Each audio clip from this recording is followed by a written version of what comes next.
በሀገራችን ኢትዮጵያ ነፃ ዴሞክራሲያዊ ፍትሃዊ ተአማኒነት ያለው ምርጫ ሊካሄድ 9 ቀናት ብቻ ቀርተውታል።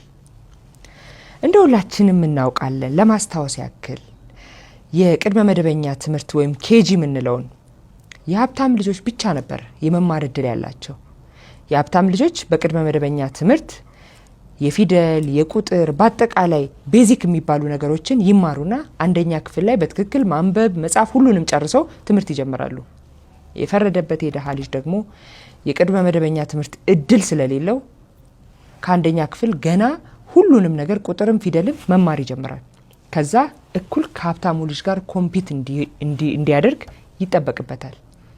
ያንን የደሃው ልጅ እኩል ከሀብታሙ እኩል ኮምፒት ለማድረግ የቅድመ መደበኛ ትምህርት ማግኘት አለበት፣ ታች ላይ መሰራት አለበት ብሎ በትምህርቱ ዘርፍ በተሰራው ስራ ዛሬ ከ35,000 በላይ በመላው ሀገሪቱ የቅድመ መደበኛ ትምህርት ቤቶች ተከፍተው የደሃው ልጅም ኬጂ ተምሮ ቤዚክ የሆኑ እውቀቱን ይዞ ነው ወደ አንደኛ ክፍል እየገባ ያለው።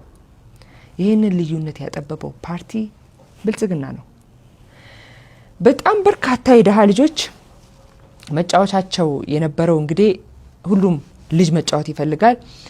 ዥዋዥዌ ለመጫወት በገመድ አድርገው ጓሮቸው ላይ ወይ ደግሞ በአፈር ጭቃ ላይ ሸርተቴ ያደረጉ ምናምን ነው የሚጫወቱት። እድሉ የላቸውም።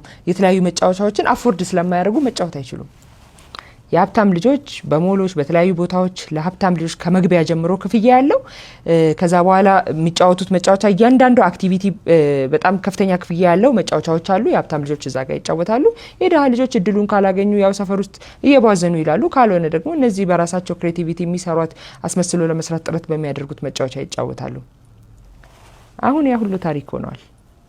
ምንም የሌለው የደሃ ልጅ በየሰፈሩ ከቤቱ 100 ሜትር በሚባል ያልበለጠ ርቀት ባለው አካባቢ ላይ የትኛውም የሀብታም ልጅ የሚጫወትበት ሞል ላይ የሚገኘው መጫወቻ በየሰፈሩ ገብቶለት ልጅነቱን እያጣጣመ ከሀብታም ልጅ ጋር የደሃ ልጅ ስለሆንኩኝ ያንን መጫወት አልችልም፣ ይሄኛውን ለመጫወት በቃ የግድ ገንዘብ ሊኖረን ይገባል የሚለው ታሪክ ቀርቶ ሳይኮሎጂካሊ እኩል እንደሆኑ እያሰቡ እንዲያድጉ ሁሉም አካባቢ ላይ ሁሉም ከተሞች ላይ ሁሉም የሀገራችን ክፍል ላይ ስታንዳርዱን የጠበቀ መጫወቻ በነፃ ለእያንዳንዱ የደሃ ልጅ ተሰርተዋል ማለት ነው።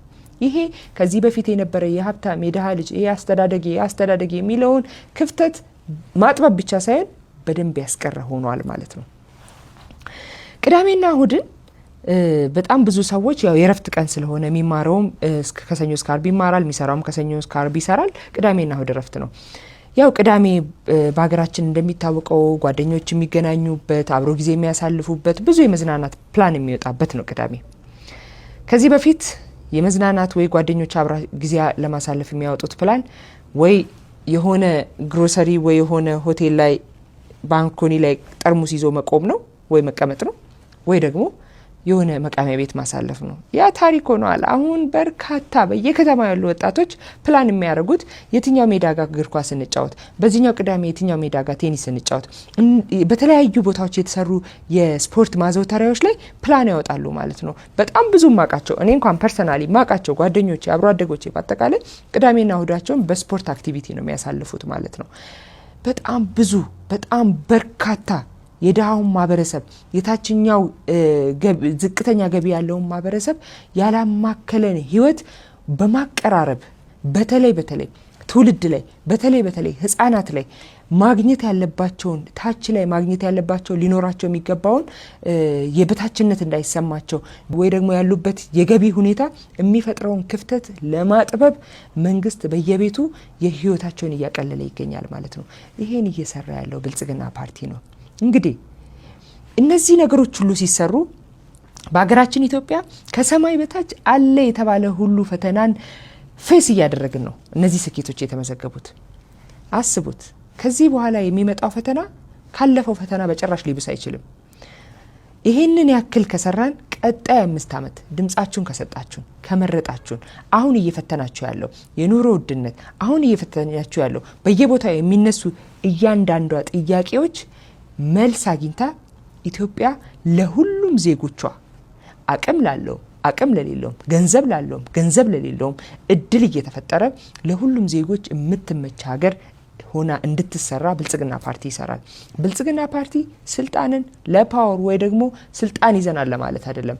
ስልጣንን የሚፈልገው ወይ ደግሞ ምርጫን ተመርጦ ማለፍ የሚፈልገው ለእያንዳንዱ ኢትዮጵያዊ የምትመች ሀገር ለመፍጠርና ኢትዮጵያን የአፍሪካ የብልጽግና ተምሳሌት የዓለም የብልጽግና አርአያ ለማድረግ ነው። ምርጫችሁን ብልጽግና አድርጉ። እመኑኝ ታተርፉበታላችሁ። ምልክታችን የስንዴ ነዶ ነው። የስንዴ ነዶ የትብብር፣ የአንድነት፣ የመደመርና የሉዓላዊነት ምልክት ነው። ግንቦት 24 ምርጫችሁን ብልጽግናን አድርጉ። አመሰግናለሁ።